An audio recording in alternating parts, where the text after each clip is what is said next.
toda la historia de Cartago, explicada, el imperio que Roma quiso borrar de la historia.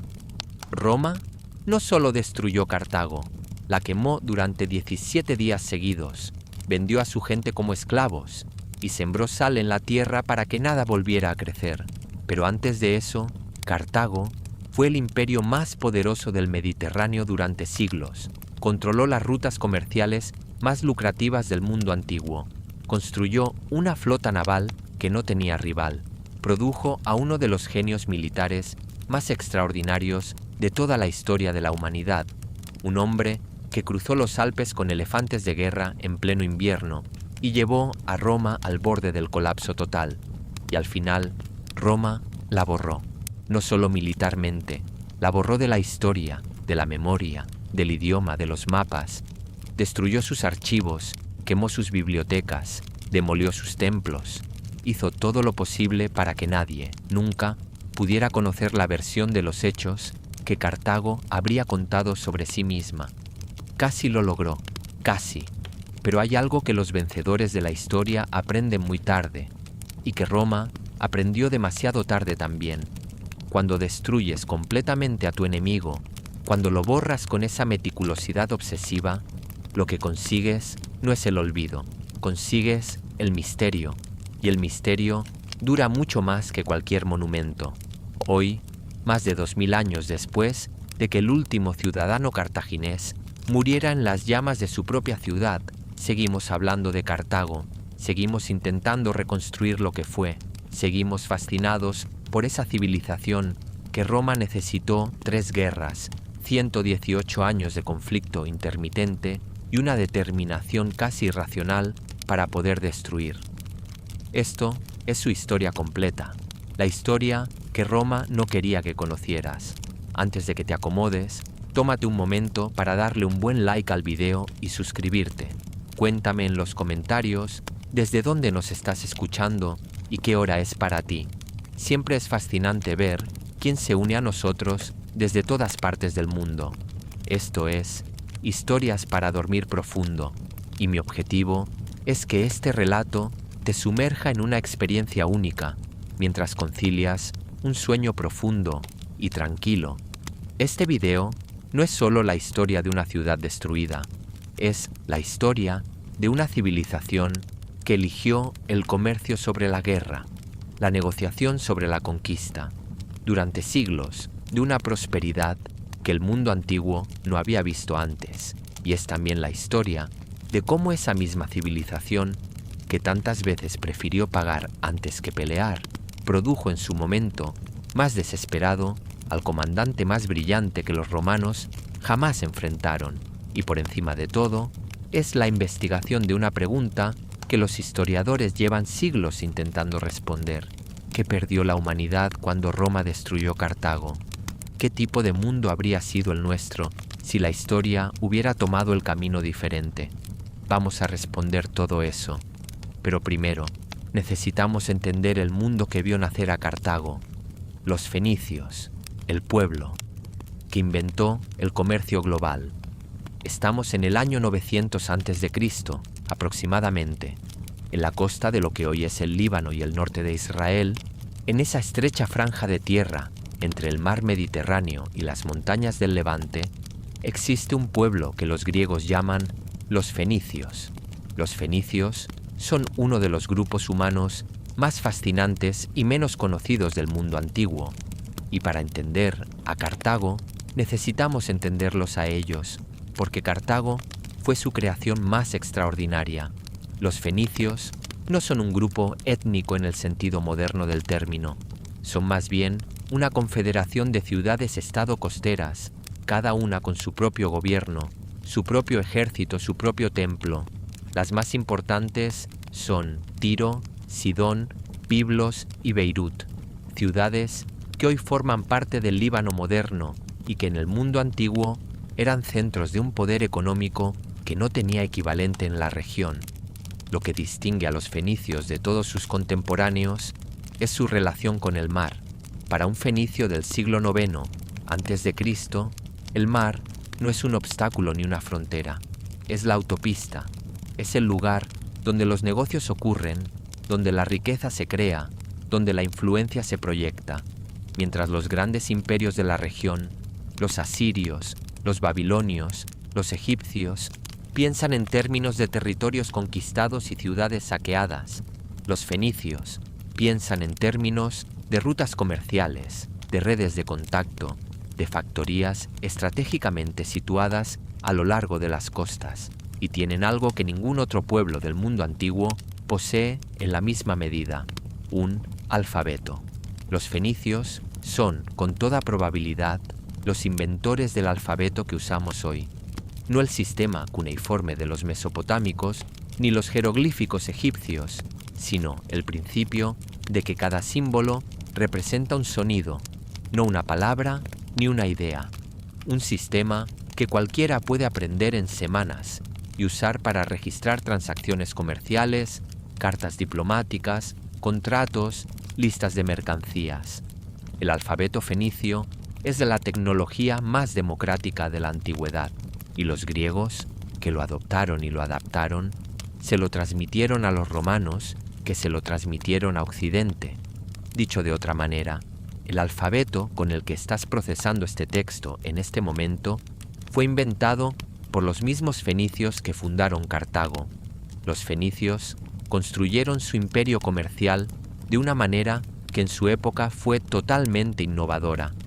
No conquistaban territorios, fundaban colonias costeras estratégicamente situadas, factorías comerciales que funcionaban como nodos en una red que se extendía por todo el Mediterráneo, en el norte de África, en España, en Sicilia, en Cerdeña, en las islas del Egeo. Donde quiera que hubiera un puerto natural con acceso a recursos valiosos y rutas comerciales interesantes, los fenicios construían una colonia, la más importante de todas esas colonias, la que con el tiempo superaría con mucho a las ciudades madre que la habían fundado, la que se convertiría en el centro del mundo mediterráneo durante siglos, fue la que, según la leyenda, fue fundada por la princesa Dido de Tiro en el año 814 a.C., en un promontorio del norte de África que hoy se corresponde aproximadamente con las afueras de Túnez. La llamaron Kart Hadasht. En fenicio significa la ciudad nueva. Los romanos la pronunciarían como Cartago, y el resto de la historia ya lo conocemos. La fundación, Dido y el engaño de las pieles de buey. La historia de la fundación de Cartago es una de las más fascinantes del mundo antiguo, y como tantas historias antiguas, mezcla con total naturalidad el mito y la realidad, hasta el punto de que resulta imposible separarlos completamente. Y quizás eso es exactamente lo que la hace tan interesante. Según la tradición más antigua que ha llegado hasta nosotros, Cartago fue fundada por una mujer fenicia llamada Elisa, conocida en la historia occidental por el nombre que los romanos le darían siglos después, Dido. Elisa era una princesa de Tiro, hija del rey Mateo. Cuando su padre murió, su hermano Pigmalión tomó el trono y asesinó al marido de Elisa, un sacerdote de nombre Acerbas, para hacerse con las enormes riquezas que éste controlaba. Elisa, dice la leyenda, fingió aceptar la situación, pero secretamente organizó una conspiración con los nobles de Tiro que también temían a su hermano.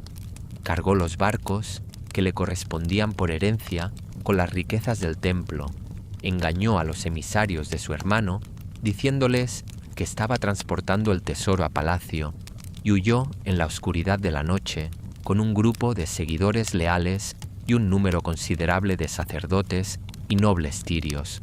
La flotilla de Elisa navegó hacia el oeste. Se detuvieron en Chipre, donde recogieron a 80 mujeres jóvenes, dice la leyenda, que para darles esposas a los hombres que la acompañaban, continuaron hacia el norte de África y allí, en ese promontorio que hoy está cerca de Túnez, pidieron permiso a los jefes locales de la tribu de los maxitanos para establecerse. Aquí es donde la leyenda se vuelve matemáticamente interesante. Los jefes locales, desconfiados de estos recién llegados, con sus extraños barcos y sus costumbres extranjeras, dijeron que les concederían solo una cosa: tanta tierra como pudiera cubrirse con una piel de buey. Elisa, que evidentemente era tan inteligente como persistente, aceptó el trato y luego mandó cortar la piel de buey en tiras tan finas como era posible, y con esas tiras delgadas rodeó una colina entera. Técnicamente, estaba cumpliendo con los términos del acuerdo. La tierra, que podía cubrirse con una piel de buey, era mucho más de lo que los jefes locales habían imaginado. En ese promontorio, que los cartagineses llamarían Byrsa, que en fenicio significa piel de buey, en este juego de palabras que mezcla el mito con la geografía, comenzó la ciudad más extraordinaria del Mediterráneo antiguo. La historia de Dido tiene, como todas las grandes fundaciones míticas, un final trágico. Según las fuentes más antiguas, un rey local llamado Iarbas se enamoró de Dido y la presionó para que se casara con él, amenazando con la guerra si se negaba. Los nobles cartagineses, dice la leyenda, convencieron a Dido de que debía aceptar el matrimonio por el bien de la ciudad. Y Dido, que había jurado fidelidad eterna a la memoria de su marido asesinado, organizó una ceremonia para cumplir lo que decía que eran los ritos funerarios que le debía. Encendió una hoguera y se arrojó a las llamas. Los romanos conocerán esta historia a través de Virgilio, que la reelaborará de manera genial en la Eneida, convirtiendo a Dido en la reina que se enamora del troyano Eneas, el supuesto antepasado de los romanos, y se suicida cuando él la abandona para seguir su destino de fundar Roma. Es, en todos los sentidos, una de las manipulaciones literarias más astutas de la historia. Virgilio toma el mito fenicio, le da una dimensión personal y romántica, y lo convierte en una prefiguración del conflicto entre Cartago y Roma, como si la enemistad entre las dos ciudades estuviera inscrita desde el principio en una historia de amor frustrado. Sea cual sea la verdad histórica detrás de la leyenda, lo que los arqueólogos saben con certeza es que hacia el año 800 a.C., o quizás un poco antes o un poco después, porque las fechas del mundo fenicio son siempre objeto de debate, hubo un asentamiento fenicio en ese promontorio del norte de África, y que ese asentamiento creció con una velocidad y una intensidad que ningún otro en el mundo mediterráneo de la época podía igualar. El ascenso, como una colonia, se convirtió en imperio. Para entender el ascenso de Cartago, hay que entender qué tenía ese promontorio del norte de África que no tenían otras colonias fenicias. La respuesta tiene tres partes, y las tres son geográficas. Primero, la posición. El promontorio donde se fundó Cartago está exactamente en el punto más estrecho del Mediterráneo occidental, el canal que separa el norte de África de la isla de Sicilia. Quien controla ese canal, controla el paso entre el Mediterráneo oriental, donde están Grecia, Egipto, el Levante, y el Mediterráneo occidental, donde están las riquezas en minerales de España y las rutas atlánticas hacia el norte de Europa. Cartago era, desde el primer día, la llave del mundo conocido. Segundo, el entorno. El norte de África, en el siglo IX a.C., no es el desierto que conocemos hoy. Es una región de una fertilidad considerable, con tierras agrícolas productivas, recursos forestales abundantes y acceso a minerales valiosos. Los cartagineses serían, con el tiempo, los mejores agricultores del Mediterráneo antiguo. Su manual de agricultura, del que conservamos algunos fragmentos traducidos al latín y al griego, porque Roma, con esa ironía que tiene a veces, consideró que valía la pena preservarlo, aunque hubiera destruido todo lo demás, fue consultado por los romanos durante siglos como el texto de referencia sobre técnicas agrícolas. Tercero, la disposición. A diferencia de las ciudades madre fenicias de Tiro y Sidón, que tenían que negociar constantemente con los grandes imperios que las rodeaban, Asiria, Babilonia, Persia, Cartago, no tenía un vecino imperial que la oprimiera. Tenía que negociar con las tribus locales del norte de África y con las otras civilizaciones del Mediterráneo occidental, pero ninguna de ellas tenía la capacidad de absorberla o dominarla de la manera en que los imperios orientales absorbían a las ciudades fenicias de Levante. Esta libertad fue lo que hizo posible el experimento cartaginés. Cartago empezó como una colonia de Tiro, pagando tributo a la ciudad madre y siguiendo su modelo comercial. Pero cuando el poder de Tiro fue debilitado primero por los asirios, luego por los babilonios y finalmente por los persas, Cartago no siguió el camino de la decadencia. Al contrario, aprovechó el vacío de poder para convertirse en la capital de un sistema comercial que heredó las rutas y los contactos de Tiro, pero las administró de manera independiente y con una ambición que Tiro nunca había tenido espacio para desarrollar. Para el lucentoso siglo VI a.C., Cartago era ya la ciudad más rica del Mediterráneo occidental. Para el siglo V era probablemente la ciudad más rica del mundo, no porque hubiera conquistado territorios en el sentido que los imperios continentales entendían la conquista, sino porque controlaba las rutas comerciales, controlaba los puertos, controlaba los materiales estratégicos. La plata de España pasaba por Cartago, el estaño de las islas Casitérides, que eran probablemente las islas británicas, llegaba al Mediterráneo a través de Cartago. El marfil y el oro de África subsahariana llegaban al mundo mediterráneo a través de Cartago. Los cartagineses conocían la existencia de las corrientes atlánticas, habían navegado por la costa de África hasta muy al sur del Sahara y tenían contactos comerciales con culturas que el resto del mundo mediterráneo no sabía que existían. Uno de los documentos más fascinantes de toda la literatura cartaginesa, que sobrevivió porque los griegos lo tradujeron antes de que Roma lo destruyera, es el Periplo de Hanón, el relato de una expedición cartaginesa de colonización que navegó por la costa occidental de África aproximadamente en el siglo V a.C. Hanón llevó 60 barcos y miles de colonos. Fundó varias ciudades en lo que hoy sería Marruecos y el Senegal, y en su relato describe algo que nunca había visto: una bahía llena de criaturas parecidas a humanos, pero cubiertas de pelo, que gritaban con voces salvajes y que los intérpretes locales llamaban gorilas. Los naturalistas del siglo XIX, cuando finalmente dieron nombre científico a los grandes simios africanos, recordaron el periplo de Hanón, los llamaron gorilla gorilla. Hanón llegó hasta donde hoy sería probablemente Sierra Leona o Guinea, antes de quedarse sin provisiones y tener que dar media vuelta.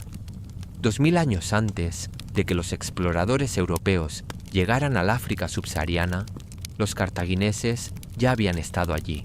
Esto no era turismo, era inteligencia comercial, era expansión estratégica, era el mapa del mundo construido desde la perspectiva de quien controla las rutas, el sistema, cómo funcionaba el imperio cartaginés. La palabra imperio puede resultar engañosa cuando se aplica a Cartago, porque el modelo cartaginés no era el modelo imperial estándar del mundo antiguo, no era el modelo asirio, donde el imperio se construye conquistando territorios, incorporando sus poblaciones al sistema de tributo.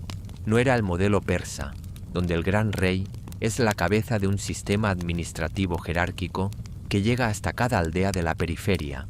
Y no era el modelo macedónico de Alejandro Magno, donde un ejército brillante transforma el mapa del mundo a fuerza de victorias en campo abierto. El modelo cartaginés era algo diferente. Era lo que hoy llamaríamos una talasocracia, un poder basado en el dominio del mar. Su fuerza no estaba en el control del territorio, sino en el control de las rutas, no en las legiones, sino en la flota. La flota cartaginesa era durante varios siglos la más poderosa del Mediterráneo, no simplemente la más numerosa, la más avanzada tecnológicamente. Los cartagineses fueron los primeros en construir y usar sistemáticamente las quinquerremes, barcos de guerra con 5 filas de remeros capaces de una velocidad y una maniobrabilidad que los trirremes griegos y las naves de guerra de los pueblos itálicos no podían igualar, y desarrollaron tácticas navales, el espolón, la ruptura de la formación enemiga, que los historiadores militares del siglo XX estudian como ejemplos de innovación táctica. La economía cartaginesa era igualmente sofisticada. Los cartagineses no producían la mayoría de los bienes que comerciaban. Eran intermediarios, compraban materias primas en África y España, las procesaban o simplemente las redistribuían y las vendían en los mercados del Mediterráneo oriental a precios que les dejaban márgenes considerables, controlaban las rutas y los precios, negociaban tratados comerciales con los griegos de Sicilia, con los etruscos del norte de Italia, con las tribus iberas de España, con los pueblos bereberes del norte de África. Y cuando la negociación no era suficiente, aplicaban el control físico de los pasos estratégicos con su flota. El gobierno de Cartago es un tema que ha fascinado a los historiadores desde la antigüedad. Aristóteles, que escribió sobre las constituciones de muchas ciudades del mundo antiguo, dedicó un capítulo de su política a Cartago y expresó una admiración notable por su sistema, que consideraba uno de los mejor diseñados que conocía. Y lo que describe Aristóteles no es una monarquía, aunque Cartago tuvo sufetes, magistrados supremos, que en algunos periodos ejercieron poderes casi reales. No es una democracia en el sentido ateniense, es algo más parecido a lo que hoy llamaríamos una república oligárquica con elementos democráticos y meritocracia. Cartago tenía 2 sufetes, magistrados anuales elegidos por la Asamblea Popular, que ejercían funciones ejecutivas. Tenía un senado de 104 miembros, seleccionados por cooptación, pero con criterios de mérito y de riqueza, que controlaba la política exterior y la hacienda. Tenía una Asamblea Popular, donde todos los ciudadanos varones podían votar, aunque su influencia en la práctica estaba limitada a los casos en que el Senado y los generales no llegaban a acuerdo, y tenía un tribunal especial de 100 jueces, independiente del Senado y con poderes de rendición de cuentas sobre los magistrados, que Aristóteles consideraba uno de los mecanismos institucionales más eficaces para prevenir la tiranía. Lo que llama especialmente la atención de este sistema es la separación entre el poder civil y el poder militar. Los generales cartagineses eran contratados por el Senado y rendían cuentas ante él y ante el Tribunal de los 100. Si ganaban, eran recompensados. Si perdían, podían ser ejecutados. Esta presión sobre los generales tenía un efecto paradójico. Producía, en unos casos, una timidez excesiva, porque nadie quería arriesgarse a una campaña que pudiera salir mal. Pero en los casos de los mejores generales cartagineses, producía una audacia calculada y una perfección técnica que resultaba extraordinaria. El ciudadano cartaginés medio era un hombre de negocios. Esto no significa que fuera un hombre sin honor o sin valores. Significa que pensaba en términos de costes y beneficios, de inversión y retorno, de riesgo y recompensa. Los griegos y los romanos, que construyeron sus culturas en torno a los valores del guerrero, tendían a ver esto como algo moralmente sospechoso. La palabra griega para fenicio, phoenix, se convirtió en una especie de insulto que implicaba astucia comercial sin escrúpulos. Los romanos heredaron este prejuicio y lo amplificaron. La expresión latina, fides punica, la palabra de un cartaginés, se usaba para significar lo contrario de lo que decía, una promesa que no se iba a cumplir. Pero había algo profundamente hipócrita en esta caracterización, y los historiadores modernos lo han señalado repetidamente. Los cartagineses cumplían sus tratados comerciales con una fidelidad que sus socios consideraban absolutamente fiable. Los tratados entre Cartago y Roma, que fueron varios antes de que las guerras púnicas los destruyeran todos, se negociaron y se respetaron durante décadas. La fama de inconstancia de los cartagineses era en gran medida propaganda romana, una manera de deshumanizar al enemigo que necesitaban destruir. Gaste apoceri, la religión, los sacrificios de Tophet y el misterio, que sigue sin resolverse.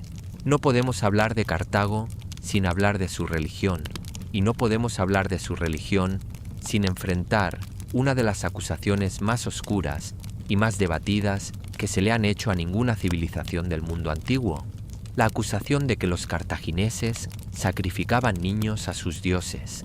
Esta acusación aparece repetidamente en las fuentes griegas y romanas. Diodoro Sículo, un historiador griego del siglo I a.C., describe con detalle cómo en momentos de crisis los cartagineses quemaban vivos a niños pequeños en honor a su dios supremo, Baal Hamón, y a la diosa Tanit. Clitarco, otro historiador griego, da números. En ciertos momentos de peligro extremo, dice, se quemaban hasta 200 niños de las familias más nobles. Plutarco repite la acusación con una frialdad que refleja la normalidad con que los autores antiguos aceptaban esta imagen de los cartagineses.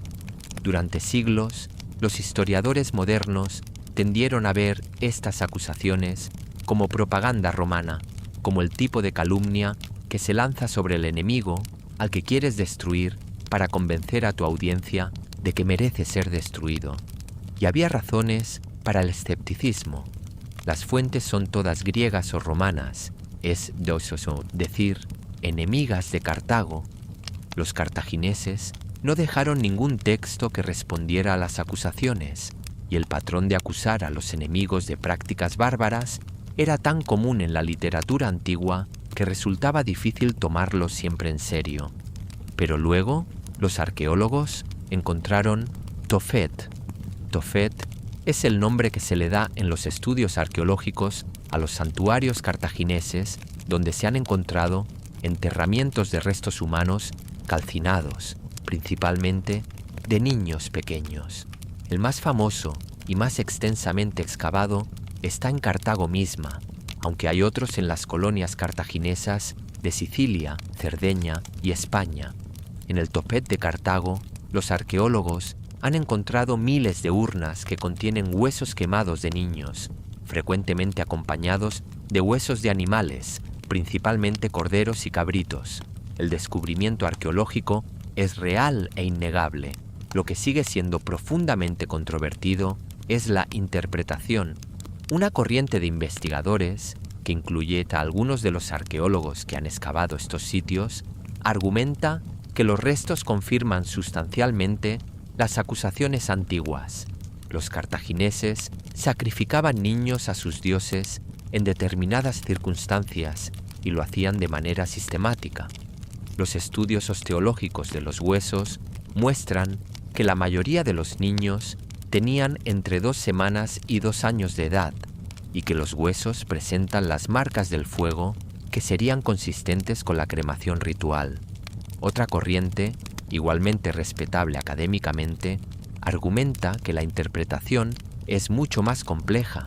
Señala que en el mundo antiguo era común enterrar en cementerios especiales a los niños que morían de manera natural en las primeras semanas o meses de vida, porque la mortalidad infantil era tan elevada que los ritos funerarios ordinarios habrían sido insostenibles. Los huesos de animales, dicen, son indicativos de sacrificio animal, no humano, y el fuego era simplemente el método de cremación habitual. Más recientemente, el análisis de isótopos de carbono y nitrógeno en los huesos de algunos ejemplares del Tophet ha añadido otra capa de complejidad. Hay evidencia de que algunos de los niños enterrados estaban desnutridos en el momento de su muerte, lo que podría ser consistente tanto con familias que sacrificaban a un hijo enfermo y que probablemente iba a morir de todas formas, como con el cementerio de mortalidad infantil natural. La verdad es que no lo sabemos, y probablemente no lo sabremos con certeza, al menos hasta que los métodos de análisis mejoren considerablemente. Lo que sí sabemos es que había en Cartago un santuario donde se enterraban restos calcinados de niños de manera sistemática durante siglos. Lo que hacía que esos niños acabaran allí todavía no está completamente claro. Lo que resulta fascinante desde el punto de vista histórico es que la ambigüedad de esta evidencia no ha impedido que la narrativa popular, y en buena medida la narrativa académica, tienda a asumir que los cartagineses efectivamente practicaban el sacrificio infantil. Esta tendencia revela algo sobre el sesgo con el que juzgamos a las civilizaciones que conocemos, principalmente a través de la perspectiva de sus enemigos, los grandes rivales, Cartago y los griegos de Sicilia. Para entender la posición de Cartago en el mundo antiguo, hay que entender la dinámica del Mediterráneo occidental en los siglos VI y V a.C., y esa dinámica tiene en su centro la isla de Sicilia, que durante siglos fue el escenario del conflicto más persistente y más destructivo de la historia cartaginesa antes de Roma. Sicilia, en el siglo VI a.C., está dividida entre tres mundos. En el este y el sureste de la isla, los griegos han fundado colonias florecientes, la más importante de las cuales es Siracusa, que se convertirá en una de las ciudades más grandes y más sofisticadas del mundo griego. En el interior, las tribus indígenas, fundamentalmente los sicanos y los sículos, viven en sus propias comunidades, con sus propias tradiciones, generalmente subordinadas a uno u otro de los poderes exteriores. Y en el oeste y el noroeste de la isla, los cartagineses controlan un conjunto de ciudades y factorías comerciales que forman el núcleo de su presencia en el Mediterráneo central. Esta división territorial de Sicilia es un equilibrio inestable. Las ciudades griegas de Sicilia son ricas, ambiciosas y expansionistas.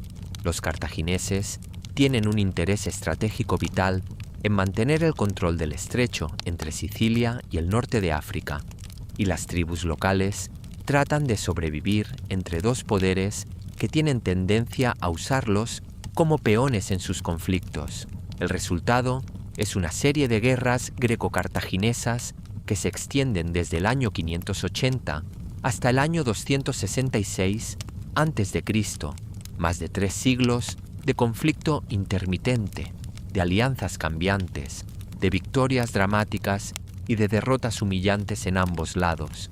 La primera gran guerra, la que define el patrón de las siguientes, ocurre en el año 480 a.C., en lo que los historiadores llaman la Batalla de Hímera.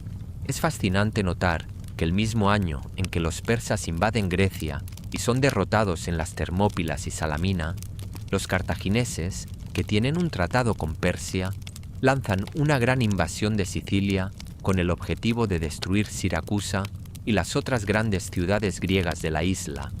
La flota y el ejército que Cartago envía son, según las fuentes, extraordinariamente grandes. El general cartaginés Amílcar, el abuelo del futuro adversario de Roma, lleva consigo mercenarios de media docena de pueblos diferentes y una armada que tardó días en desembarcar. Lo que sigue es uno de esos días que la historia no olvida.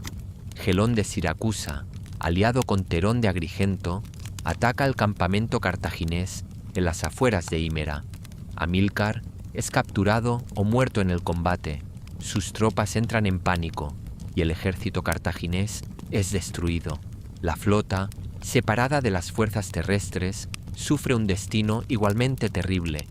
Cuando los supervivientes llegan de vuelta a Cartago, se dice que la ciudad entró en un duelo colectivo de tal magnitud que las familias de los muertos tardaron semanas en poder presentarse en público. Fue el mayor desastre militar de la historia cartaginesa hasta ese momento, y no fue el último. Pero lo que llama la atención de la respuesta cartaginesa a estas derrotas es su carácter institucional. Cartago no destruye a sus generales derrotados cuando la derrota es el resultado de la mala suerte o de la superioridad del enemigo. Los ejecuta cuando los considera culpables de negligencia, cobardía o traición. Esta distinción, que habría parecido sofisticada a los romanos, acostumbrados a castigar a cualquier general que perdiera una batalla, refleja el pragmatismo de una sociedad que necesitaba a sus mejores hombres y no podía permitirse eliminarlos por razones de orgullo político. Durante los siglos de conflicto con los griegos de Sicilia, Cartago desarrolló algo que ningún otro poder del Mediterráneo occidental tenía en la misma medida: una capacidad de recuperarse de las derrotas. Perdía un ejército, levantaba otro, perdía una flota, construía otra, perdía una alianza, tejía otra nueva. Esta resiliencia institucional, esta capacidad de absorber el golpe y volver a empezar, sería exactamente lo que Roma necesitaría 3 guerras para superar. El sistema militar, los mercenarios de Cartago. Uno de los aspectos más incomprendidos y más fascinantes del sistema de poder cartaginés es su ejército, o más precisamente, la razón por la que Cartago no tenía ejército en el sentido en que lo tenían Roma o Esparta. Los cartagineses, como hemos visto, eran fundamentalmente hombres de negocios, y uno de los cálculos fundamentales que hacía un hombre de negocios del siglo V a.C., cuando pensaba en la guerra, era este: ¿por qué voy a poner mi vida en riesgo cuando puedo contratar a alguien que tiene más experiencia y más disposición a hacerlo? El uso de mercenarios en el mundo antiguo no era exclusivo de Cartago. Prácticamente todos los grandes estados del Mediterráneo usaban mercenarios en alguna medida, pero ninguno los usó con la consistencia, la escala y la sofisticación que Cartago. El ejército cartaginés estándar era una mezcla de mercenarios de múltiples orígenes, guerreros íberos del sur de España, conocidos por su valentía y su brutalidad en el combate cuerpo a cuerpo, jinetes libios del norte de África, formidables por su velocidad y su conocimiento del terreno, mercenarios galos de Italia septentrional, enormes y temerarios, arqueros baleáricos de las islas del mismo nombre, cuyas ondas tenían una precisión y una potencia que sorprendía a todos los adversarios que los enfrentaban. Y los más famosos de todos, los que darían a los ejércitos cartagineses su imagen más icónica, los mahouts, los conductores de elefantes de guerra africanos. Los elefantes de guerra son un elemento de la imaginación popular sobre Cartago que merece un análisis más cuidadoso de lo que generalmente recibe. Los elefantes que usaban los cartagineses no eran los elefantes asiáticos gigantes que usaba el ejército de Alejandro Magno. Eran elefantes de bosque africanos, una subespecie hoy extinta que era considerablemente más pequeña que el elefante africano de sabana que conocemos hoy.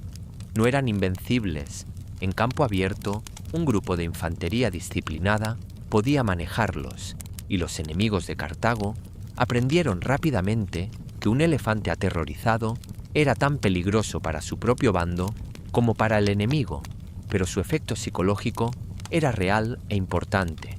En el primer encuentro con una línea de elefantes, la mayoría de los ejércitos de la antigüedad, cuyos caballos se negaban a acercarse a estas criaturas inmensas y ruidosas, perdían la coherencia y entraban en pánico. Y en ese pánico de los primeros minutos del combate, los generales cartagineses, que sabían cómo usarlos, podían obtener ventajas decisivas. El problema del sistema mercenario no era la calidad de los soldados. El problema era la lealtad. Los mercenarios combaten mientras se les paga. Cuando el dinero se acaba o se retrasa, la situación se vuelve delicada. Y después de la primera guerra púnica, cuando Cartago quedó económicamente devastada y fue incapaz de pagar a sus mercenarios durante meses, ese problema se volvió catastrófico. La guerra de los mercenarios, que duró desde el año 241 hasta el 238 a.C., fue uno de los conflictos más brutales e inesperados de toda la historia cartaginesa. Los mercenarios, impagados, dirigidos por un libio llamado Matos y un griego llamado Spendiose, lanzaron una revuelta que en sus primeros meses amenazó con destruir a Cartago desde dentro. Las atrocidades cometidas por ambos bandos durante este conflicto fueron de una crueldad que escandalizó incluso al mundo antiguo, acostumbrado a la violencia de la guerra. Amílcar Barca, el padre de Aníbal, Fue el general que finalmente aplastó la revuelta con una combinación de brutalidad calculada y negociación selectiva que demostró tanto su genio militar como su comprensión de la psicología del miedo. Amílcar Barca, el nombre que cambia todo. Los Barca, la familia, que casi destruyó a Roma. En el año 247 a.C., cuando Cartago estaba luchando la primera guerra púnica contra Roma, sin conseguir una victoria decisiva, el Senado cartaginés nombró como comandante en jefe de las operaciones en Sicilia a un general de 30 años, de cuyo linaje no sabemos mucho, pero cuyo talento estaba a punto de quedar demostrado de manera definitiva. Se llamaba Amílcar. Su apellido familiar, Barca, significa rayo en fenicio, y la familia que fundó, la familia Barca, fue la más extraordinaria que Cartago produjo jamás. En los últimos años de la Primera Guerra Púnica, con Cartago perdiendo la guerra naval y el control de Sicilia, Amílcar mantuvo una resistencia de guerrillas en el monte Erix que los romanos nunca pudieron romper. No ganó la guerra, nadie podía ganarla ya, pero tampoco fue derrotado en el campo de batalla. Cuando Cartago firmó la paz con Roma en el año 241, cediendo Sicilia y pagando una enorme indemnización, Amílcar Barca era el único general cartaginés que podía decir con verdad que nunca había perdido frente a los romanos. Esta distinción importaba mucho en Cartago, importaba también en Roma, donde los que habían combatido en Sicilia sabían exactamente cuán peligroso era ese hombre. Amílcar, ya lo hemos dicho, aplastó la revuelta de los mercenarios y luego, con una visión estratégica que iba mucho más allá de la política inmediata de Cartago, convenció al Senado de dejarle llevar a su ejército a España. Su plan era simple en su enunciado, pero ambicioso en su escala: conquistar el sur y el sureste de la península ibérica, extraer sus enormes riquezas en plata y otros metales y usar esos recursos para financiar el ejército con el que eventualmente ajustaría cuentas con Roma. Amílcar murió en combate en España en el año 228 en una emboscada que ningún general tan brillante debería haber caído. Tenía aproximadamente 45 años. Dejaba detrás 3 hijos varones: Aníbal, Asdrúbal el Bello y Magón, y un yerno, Asdrúbal el Bello, que tomó el mando de la empresa española. Asdrúbal estableció Cartagena, la nueva Cartago, como capital del dominio cartaginés en España, y continuó la expansión durante 9 años hasta que fue asesinado por un esclavo en el año 221. Entonces, el ejército, con el apoyo entusiasta de los soldados, eligió como nuevo comandante en jefe al hijo mayor de Amílcar. Tenía 25 años, se llamaba Aníbal, y el mundo nunca volvería a ser el mismo. Aníbal, el genio, que nadie podía detener. La historia de Aníbal Barca es una de las más extraordinarias de toda la historia militar de la humanidad y merece más espacio del que le podemos dar aquí. Pero en el contexto de la historia completa de Cartago, es imposible no dedicarle la atención que exige. Lo que hay que entender sobre Aníbal antes de entrar en el detalle de sus campañas es que era algo que el mundo antiguo raramente producía: un genio militar completo. No solo un táctico brillante, no solo un líder carismático, no solo un estratega de largo alcance.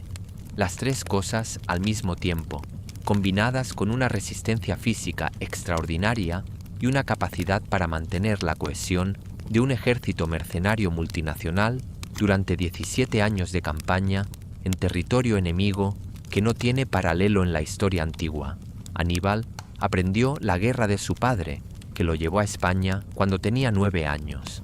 Según la leyenda más conocida, el niño Aníbal le suplicó a su padre que le dejara acompañarlo a la campaña española. Amílcar, que llevaba tiempo meditando sobre la guerra de venganza que quería preparar contra Roma, le preguntó al niño si entendía lo que implicaba esa campaña, y el niño respondió que sí. Entonces Amílcar le dijo: «Jura por los dioses que nunca serás amigo de Roma», y el niño juró. El juramento de Aníbal.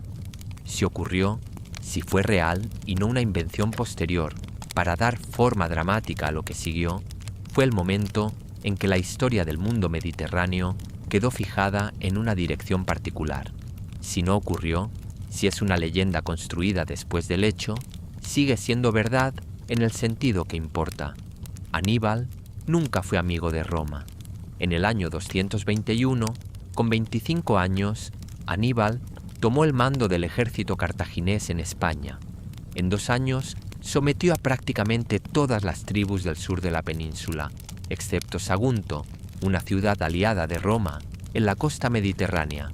Cuando Aníbal asedió y tomó Sagunto en el año 219, Roma envió embajadores a Cartago exigiendo que Aníbal fuera entregado para su juicio.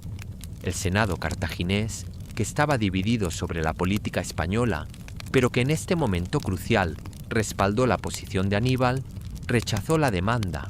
Roma declaró la guerra y Aníbal puso en marcha el plan más audaz de toda la historia antigua. En vez de esperar a que Roma le llevara la guerra a España o a África, Aníbal decidió llevar la guerra a Italia, directamente a Italia, cruzando España, cruzando el sur de Francia, cruzando los Alpes en pleno invierno, con un ejército de 44.000 soldados a pie, 12.000 de caballería y 37 elefantes de guerra. La travesía de los Alpes duró 15 días y fue una pesadilla.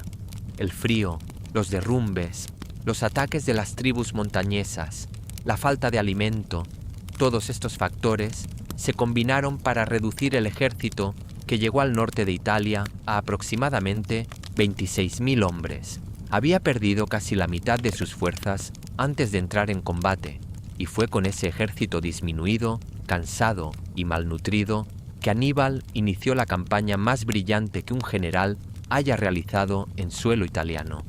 Trebia, en el año 218, una emboscada perfecta donde Aníbal atraía a la caballería romana a cruzar un río helado, los desgastaba con escaramuzas de infantería ligera y luego lanzaba su ejército completo sobre unas tropas que ya estaban exhaustas y ateridas. Los romanos pierden entre 20.000 y 25.000 hombres. Es una victoria aplastante. Trasimeno, en el año 217, un engaño geográfico magistral, donde Aníbal esconde a su ejército en la niebla de la mañana, detrás de las colinas que rodean el lago, atrae al ejército romano al fondo del valle y luego cierra la trampa por todos los lados simultáneamente. En 3 horas, el ejército romano del cónsul Flaminio, más de 15.000 hombres, es aniquilado. Flaminio muere en el combate. Es la mayor emboscada de la historia romana hasta ese momento, pero lo mejor estaba por venir.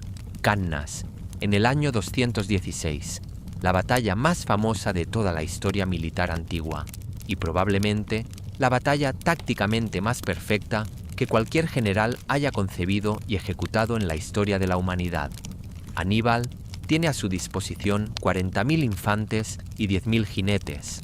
Los romanos, que han movilizado el mayor ejército que Roma haya reunido hasta entonces, porque comprenden que tienen que terminar con Aníbal o perder la guerra, tienen 86.000 hombres, el doble. En el campo abierto de Cannas, en el sur de Italia, los dos ejércitos se enfrentan. Lo que Aníbal hace a continuación es tan elegante en su concepción que los historiadores militares lo han analizado durante más de 2000 años sin agotar su fascinación. Coloca a sus mejores tropas, la caballería de caballos pesados y la infantería africana de élite, en los flancos. En el centro, coloca a sus tropas más débiles, los galos y los iberos, en una formación que deliberadamente sobresale hacia adelante como un filo de cuña apuntando al enemigo. Los romanos, que están acostumbrados a ganar empujando hacia adelante con su masa de infantería, atacan justo donde Aníbal quiere que ataquen. La cuña del centro cartaginés cede gradualmente, se dobla hacia atrás, pero no rompe. Y mientras los romanos empujan hacia adelante, cada vez más densamente apiñados, porque las alas se estrechan a medida que la cuña retrocede, la caballería cartaginesa derrota a la caballería romana en los flancos y rodea al ejército romano por completo. Lo que siguió fue un asesinato sistemático. 70.000 romanos muertos en un solo día, el equivalente a la población total de algunas ciudades medianas de la época, enteras generaciones de la aristocracia romana, 2 cónsules, 80 senadores, la mayor derrota de la historia romana. Roma casi no sobrevive. En Cartago, el oficial Maharbal le dice a Aníbal: «Puedes cenar en el Capitolio en 5 días si marchas ahora». Aníbal responde que necesita tiempo para planificar. Maharbal, furioso, pronuncia la frase que Tito Livio haría inmortal: «Sabes ganar una victoria, Aníbal, pero no sabes usarla». Este momento, la decisión de Aníbal de no marchar sobre Roma después de Cannas, ha sido debatido por historiadores militares durante más de 2000 años. La interpretación más cínica dice que Aníbal no podía tomar Roma aunque hubiera querido, que no tenía catapultas ni equipo de asedio suficiente para una ciudad amurallada de ese tamaño, y que Maharbal estaba equivocado. La interpretación más especulativa dice que si Aníbal hubiera marchado, si hubiera dicho que las puertas de Roma estaban abiertas y que vendría a liberarlas, las ciudades aliadas de Roma, que todavía dudaban, habrían cambiado de bando en masa y que Roma se habría derrumbado desde dentro. No lo sabremos nunca. Lo que sabemos es que Aníbal no marchó. Se quedó en el sur de Italia durante 15 años más, ganando batallas, pero incapaz de hacer lo único que importaba: romper la voluntad de Roma.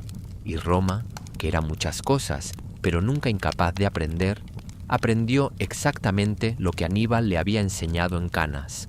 Nombró a Escipión Africano, que tenía 16 años, cuando vio el desastre de Cannas, con sus propios ojos, como el general que eventualmente llevaría la guerra a África. Y en el año 202, en la batalla de Zama, Escipión usó las tácticas de Aníbal contra el propio Aníbal. Aníbal fue derrotado por primera vez en su vida. La Segunda Guerra Púnica había terminado. La derrota y la humillación, lo que Roma impuso a Cartago. Las condiciones de paz que Roma impuso a Cartago después de la Segunda Guerra Púnica fueron de una dureza diseñada para eliminar permanentemente a Cartago como potencia militar. Cartago tuvo que entregar toda su flota de guerra, tuvo que pagar una indemnización de 10.000 talentos de plata, pagadera en 50 años, tuvo que ceder sus posesiones en España y tuvo que aceptar que no podría hacer la guerra a ninguna potencia, incluyendo sus propios vecinos en África, sin el permiso explícito de Roma. Esta última condición era particularmente cruel, porque dejaba a Cartago indefensa frente a Masinisa, el rey de los pueblos nómadas del norte de África, que era aliado de Roma y que durante los 50 años siguientes fue ocupando sistemáticamente los territorios agrícolas cartagineses, sabiendo perfectamente que Cartago no podía responder militarmente sin violar el tratado de paz. Y sin embargo, Cartago sobrevivió. Más que sobrevivió, prosperó. La potencia mercantil que había construido durante siglos resultó más resistente que cualquier ejército. Sin flota de guerra, sin posesiones en España, con una deuda inmensa, Cartago se dedicó a lo que siempre había sabido hacer mejor: comerciar. En menos de 30 años, la indemnización estaba prácticamente pagada. Las cosechas del norte de África, gestionadas con la sofisticación agrícola de la que hablábamos, producían excedentes enormes. El comercio mediterráneo seguía fluyendo a través de los puertos cartagineses, y fue precisamente esa prosperidad lo que aterrorizó a Roma. Marco Porcio, Catón el Viejo, era uno de los senadores más influyentes de Roma en la primera mitad del siglo II a.C. Era un hombre que valoraba la austeridad, el trabajo duro, las virtudes antiguas de la República, un conservador que desconfiaba del lujo y de lo griego y de todo lo que le recordara a Cartago. En el año 154 visitó Cartago como parte de una embajada romana enviada a arbitrar un conflicto entre Cartago y Masinisa, y lo que vio lo aterró. Cartago, que debería haber sido una potencia destruida, era próspera y vibrante. Sus mercados estaban llenos, sus almacenes rebosaban, sus ciudadanos vivían con una comodidad que Catón consideraba indecente en un pueblo derrotado, y sus ciudades empezaban a tener otra vez el aspecto de una potencia en ascenso. De vuelta en Roma, Catón comenzó una campaña que duraría hasta su muerte. Se dice que concluía todos sus discursos en el Senado, independientemente del tema del que estuviera hablando, con la misma frase: Ceterum censeo Carthaginem esse delendam. Por lo demás, considero que Cartago debe ser destruida. La frase se convirtió en uno de los refranes más famosos de la historia y fue efectiva. En el año 149, con un pretexto de escasa credibilidad, Roma declaró la Tercera Guerra Púnica, el final, 17 días de fuego. El pretexto que Roma usó para la Tercera Guerra Púnica era que Cartago había hecho la guerra masinisa sin permiso romano, lo cual era técnicamente cierto, pero ocultaba el hecho de que Masinisa había estado provocando a Cartago durante décadas con la complicidad de Roma. Los senadores que querían la guerra sabían exactamente lo que estaban haciendo, y los que se oponían, incluido Escipión Nasica, que argumentó que Cartago era útil como adversario para mantener la disciplina romana, fueron ignorados. Roma envió a África un ejército de más de 80.000 hombres y una flota de 200 barcos. Los cartagineses, aterrados, enviaron embajadores ofreciendo una rendición completa y pidiendo clemencia. Roma respondió con una serie de demandas diseñadas para ser inaceptables. Primero, entreguen 300 rehenes de las familias más nobles. Los cartagineses obedecieron. Luego, entreguen todas las armas. Los cartagineses obedecieron, entregando 200.000 conjuntos de armadura y 2.000 catapultas. Luego, la demanda final: abandonen la ciudad y fúndense de nuevo al menos 15 kilómetros del mar. Esta última demanda era una sentencia de muerte económica para una ciudad cuya existencia entera dependía del comercio marítimo, y los cartagineses la rechazaron. Desarmados, sin aliados, con un ejército romano a sus puertas, decidieron luchar hasta el final.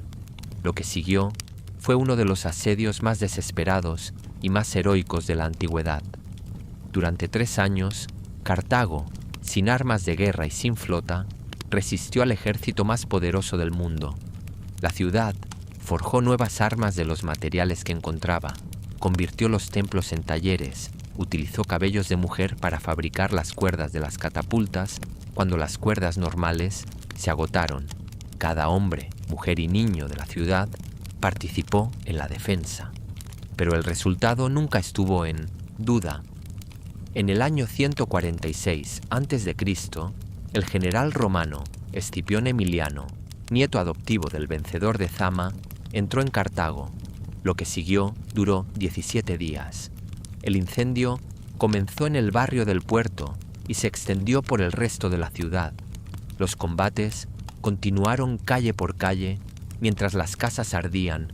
Los cartagineses, que no podían escapar, se refugiaban en las azoteas y lanzaban tejas sobre los soldados romanos que avanzaban.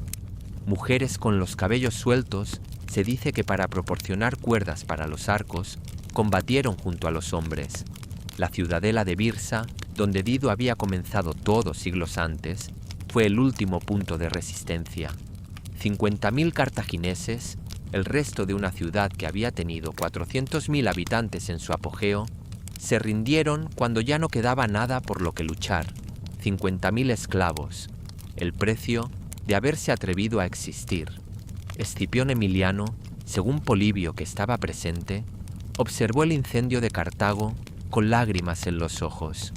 Cuando Polibio le preguntó por qué lloraba, Escipión respondió citando a Homero: «Llegará el día en que caiga la sagrada Ilión y Príamo, y el pueblo de Príamo de buen escudo de fresno».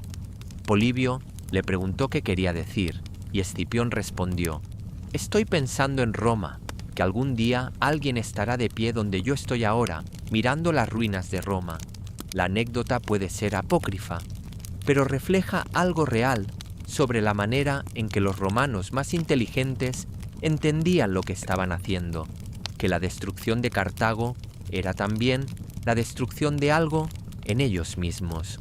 El Senado ordenó que los restos de la ciudad fueran arrasados. La leyenda dice que sembraron sal en la tierra para que nada volviera a crecer. Los historiadores modernos debaten si esto ocurrió realmente, señalando que la sal era demasiado valiosa en el mundo antiguo para ser desperdiciada así. Pero la imagen persistió porque capturaba algo verdadero sobre la intención romana, hacer que Cartago no solo muriera, sino que nunca renaciera. La memoria que Roma no pudo destruir. Roma destruyó los edificios, destruyó los archivos, destruyó la lengua. En menos de 2 generaciones, el púnico, el idioma que los cartagineses hablaban, estaba prácticamente extinto como lengua oficial, aunque sobrevivió como lengua de las comunidades rurales del norte de África durante siglos más. Destruyó la religión, prohibió los ritos a Baal Hamon y a Tanit, destruyó la memoria política, borró los nombres de los sufetes y los senadores cartagineses de los registros que controlaba, pero no pudo destruir la influencia. La agricultura cartaginesa sobrevivió. El tratado que conservaron los romanos en traducción latina fue estudiado y aplicado por los latifundistas italianos durante siglos. Las técnicas de cultivo del norte de África que los cartagineses habían desarrollado durante generaciones siguieron siendo usadas por las poblaciones locales mucho después de que Cartago desapareciera como entidad política. Las rutas comerciales sobrevivieron. Las redes de contacto que los comerciantes cartagineses habían tejido durante siglos no desaparecieron cuando Cartago fue destruida. Los puertos seguían siendo los mismos. Los productos que viajaban por esas rutas seguían siendo los mismos. Los comerciantes que los movían eran ahora súbditos romanos en vez de cartagineses, pero el sistema comercial era el legado de Cartago, y la leyenda sobrevivió.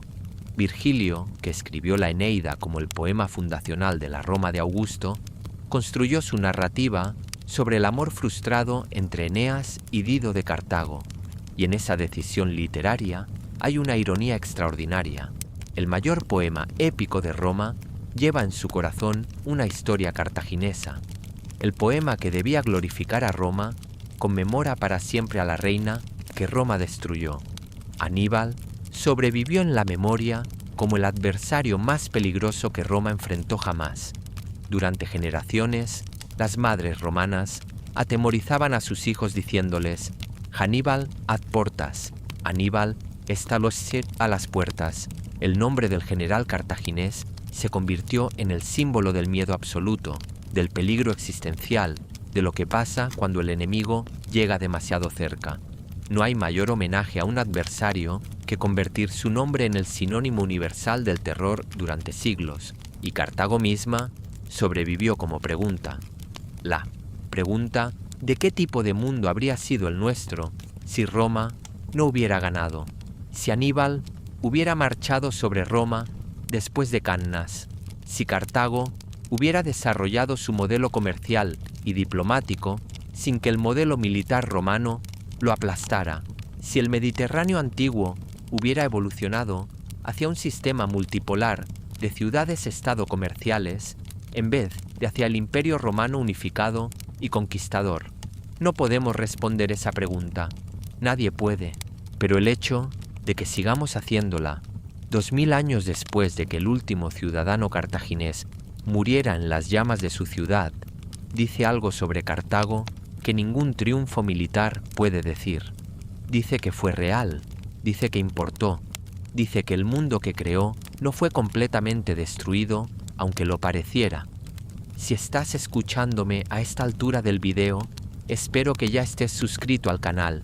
Esto es Historias para Dormir Profundo, y mi deseo es tener una comunidad enorme de personas que amamos las noches, el descanso y el saber.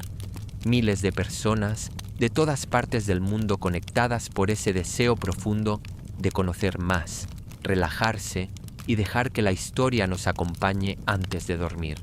Siempre lo digo y lo recalco, saber la historia es fundamental para no repetir los errores del pasado, y por eso quiero que te tomes unos segundos para suscribirte y compartir este video con ese amigo fanático del conocimiento. Ni hablar si de tu generoso espíritu surge la motivación para brindar un súper gracias a este humilde canal.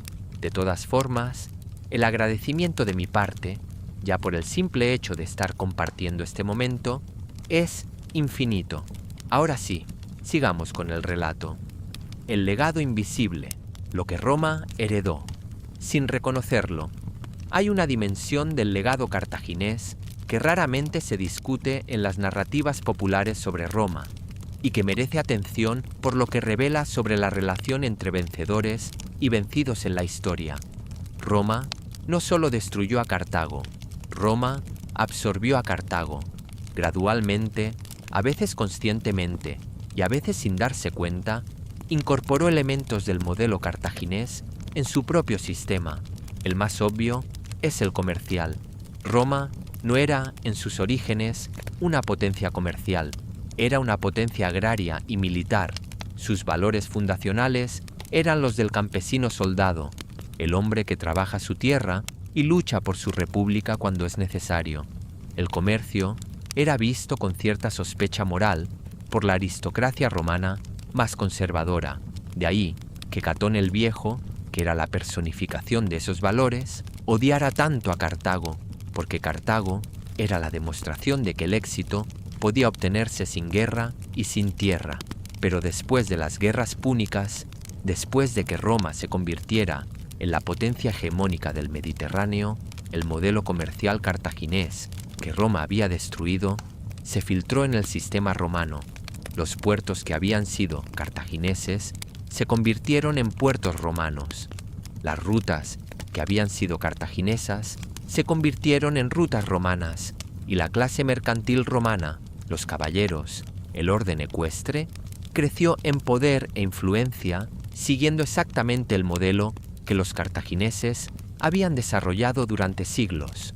El norte de África, la región que había sido el corazón del poder cartaginés, se convirtió bajo el dominio romano en el granero del imperio. Las técnicas agrícolas que los cartagineses habían perfeccionado durante generaciones fueron adoptadas por los colonos romanos, y cuando el imperio romano necesitó intelectuales, artistas y administradores capaces en el norte de África, los encontró en comunidades que llevaban siglos manteniendo viva, aunque en versión latinizada, algo de la tradición cultural cartaginesa. Uno de los pensadores más importantes de toda la historia del cristianismo primitivo, el hombre cuya teología moldeó fundamentalmente el catolicismo occidental durante más de 1000 años, nació en el norte de África en el siglo IV de nuestra era. Se llamaba Agustín y nació en la ciudad de Tagaste, no lejos de donde estuvo Cartago. Su madre, Mónica, tenía un nombre de raíz inequívocamente púnica. El idioma que hablaba la gente de esa región todavía tenía elementos del antiguo púnico cartaginés. Agustín de Hipona, el doctor de la gracia, el autor de las confesiones y de la ciudad de Dios, llevaba en su herencia cultural algo de Cartago. La ciudad que Roma quiso borrar de la historia contribuyó, a través de líneas que nadie planeó, a dar forma a la teología que definiría Europa durante 1000 años. Esto no es una afirmación extravagante, es simplemente el reconocimiento de que las civilizaciones no se destruyen completamente, se transforman, se filtran en lo que viene después, dejan rastros en lugares inesperados. La arqueología moderna y lo que sigue apareciendo durante el siglo XIX y la primera mitad del XX, la arqueología de Cartago estuvo condicionada por prejuicios que hacían difícil ver con claridad. La mayoría de los arqueólogos que trabajaban en el sitio eran europeos con una formación clásica profundamente sesgada hacia Roma y Grecia. Tendían a buscar lo que confirmara la imagen romana de Cartago, los sacrificios de niños, la avaricia comercial, la crueldad, con los derrotados y tendían a ignorar o minimizar lo que no encajaba en esa imagen. A partir de los años 60 y 70 del siglo XX, nuevas generaciones de arqueólogos con metodologías más sofisticadas y marcos interpretativos menos ideológicamente comprometidos empezaron a producir una imagen de Cartago considerablemente más compleja y más fascinante. Lo que las excavaciones modernas están revelando es una ciudad de una sofisticación urbana impresionante. El sistema de abastecimiento de agua de Cartago, con acueductos y cisternas que distribuían el agua por toda la ciudad, era uno de los más avanzados del mundo antiguo. El puerto militar de Cartago, el Cotón, tenía una ingeniería que los investigadores modernos han descrito como sorprendentemente avanzada. Una estructura circular con capacidad para 220 barcos en diques cubiertos, con talleres de reparación naval y almacenes de provisiones organizados de manera que cada barco podía ser reparado y reaprovisionado en el menor tiempo posible. Las tumbas cartaginesas revelan una cultura material de una riqueza y una diversidad que no se corresponde con la imagen del pueblo austero y calculador que las fuentes romanas tendían a proyectar. Los cartagineses amaban la joyería de oro, las joyas de pasta vítrea, los tejidos de colores brillantes. Sus élites coleccionaban cerámica griega de la mejor calidad. Sus artistas producían terracotas y figuras de bronce de una calidad técnica notable, y el debate sobre el Tophet continúa siendo uno de los más intensos de toda la arqueología del mundo antiguo. Nuevas técnicas de análisis, incluyendo estudios de isótopos y análisis genéticos de los restos, están añadiendo capas de evidencia que hacen que cualquier conclusión simple sea imposible. La pregunta de si los cartagineses sacrificaban niños sigue sin tener una respuesta definitiva, lo que en cierto sentido es la mejor respuesta posible. Significa que la realidad era más compleja de lo que cualquier narrativa simple puede capturar. En Túnez, donde la ciudad moderna de Cartago existe como un suburbio de Túnez, el trabajo arqueológico continúa y cada temporada de excavación produce hallazgos que obligan a revisar algún aspecto de lo que creíamos saber, no de manera dramática, no con la espectacularidad de los grandes descubrimientos del siglo XIX, sino con la acumulación lenta y metodológica de datos que es el trabajo real de la arqueología. En los últimos años, las excavaciones en el área del Tophet han revelado que el santuario era más grande de lo que se pensaba y que había sufrido modificaciones estructurales en diferentes periodos, lo que sugiere que su uso evolucionó a lo largo de los siglos. El análisis de los sedimentos alrededor del santuario ha producido evidencia de actividades rituales que incluyen banquetes, quemas de ofrendas y depósitos de materiales votivos que dan una imagen del lugar como un centro de vida religiosa activa, no solo como un lugar de muerte. Esta complejidad no es culpa a Cartago de nada, si es que hay algo de qué exculparla, pero sí hace imposible reducirla a la imagen simplificada que Roma quería que tuviéramos. El mundo que no fue, la pregunta que sigue sin respuesta. Llegamos al final de este relato y es el momento de enfrentarse a la pregunta que ha estado debajo de toda la historia de Cartago desde el principio. La pregunta que Escipión Emiliano estaba haciendo en su corazón cuando lloraba mirando las llamas. La pregunta que los historiadores del mundo antiguo hacían con más discreción de la que sus contemporáneos podían esperar. ¿Qué habría sido el mundo si Cartago hubiera sobrevivido? No podemos responderla. Nadie puede. Los contrafactuales históricos son fascinantes como ejercicio intelectual, pero imposibles de verificar.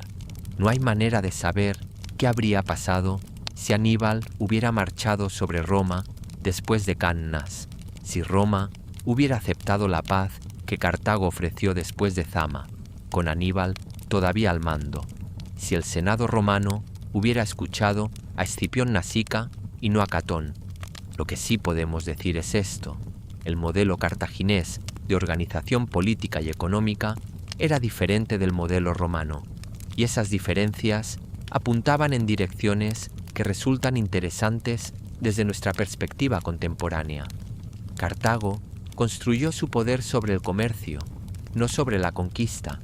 Prefirió negociar antes que pelear. Desarrolló un sistema de gobierno con mecanismos de rendición de cuentas de los funcionarios que Aristóteles consideraba sofisticados. Mantuvo una identidad cultural cosmopolita que integraba elementos fenicios, bereberes, griegos, iberos y de otras culturas en algo que no era ninguna de ellas, pero que tomaba lo mejor de todas. Estas características no hacen a Cartago mejor que Roma. Cartago tenía sus propias crueldades, sus propias injusticias, sus propias sombras, pero hacen a Cartago diferente. Y esa diferencia, ese camino que no tomó la historia del Mediterráneo, es lo que convierte a Cartago en algo más que un caso de estudio arqueológico. Es una alternativa que existió, que fue real, que compitió con Roma durante siglos en términos más o menos iguales, y que fue finalmente destruida no porque su modelo fuera inferior, sino porque Roma era en ese momento más fuerte militarmente. La fortaleza militar no es una medida de la calidad civilizatoria. Roma lo sabía. Los mejores intelectuales romanos lo sabían. Es por eso que Escipión lloró. El epílogo. Cartago. Renace y muere. Otra vez. Hay un epílogo a la historia de Cartago que raramente aparece en los relatos populares y que añade una última capa de ironía a toda la historia. En el año 44 a.C., Julius César, el dictador de Roma, decidió refundar Cartago como colonia romana. El proyecto fue completado por Augusto, el primer emperador, y así, aproximadamente un siglo después de que Escipión Emiliano la quemara, Cartago resurgió de sus cenizas como una ciudad romana. La nueva Cartago romana creció hasta convertirse de nuevo en una de las ciudades más importantes del imperio. En el siglo II de nuestra era, era la segunda ciudad del imperio después de Roma misma en términos de población, riqueza e influencia cultural. Sus templos eran espléndidos, sus intelectuales eran brillantes. Apuleyo, el autor de El asno de oro, una de las novelas más fascinantes de la antigüedad, nació y vivió en Cartago romana. Terencio, el comediógrafo latino, cuya influencia en la comedia occidental es comparable a la de Shakespeare, era de origen cartaginés o africano, y cuando el Imperio Romano comenzó a derrumbarse en el siglo V, fue en Cartago y en el norte de África donde los últimos intentos de preservar algo de la civilización romana encontraron su última expresión. Agustín, que ya mencionamos, escribió La ciudad de Dios como respuesta al saqueo de Roma por los visigodos en el año 410. El obispo de Hipona, a pocos kilómetros de la vieja Cartago, escribía en latín sobre Dios, el tiempo y la historia mientras el imperio se desmoronaba. Fue la última gran obra de la latinidad clásica y fue escrita en África, cerca del lugar donde Cartago había existido, por un hombre cuya herencia cultural llevaba, sin que él lo supiera, algo de la ciudad que Roma había intentado borrar para siempre. Espero que este relato te haya gustado y te haya ayudado a relajarte mientras escuchas un poco de buena historia. Esto es Historias para dormir profundo, tu compañero fiel para las noches de insomnio, descanso y calma. Si el relato te gustó, deja tu buen like y suscríbete para que formes parte de esta comunidad nocturna y curiosa. Quiero que comentes sobre qué otro tema te gustaría que hablemos en un próximo video. Cada comentario lo leemos atentamente. Gracias por escucharme. Hasta la próxima aventura.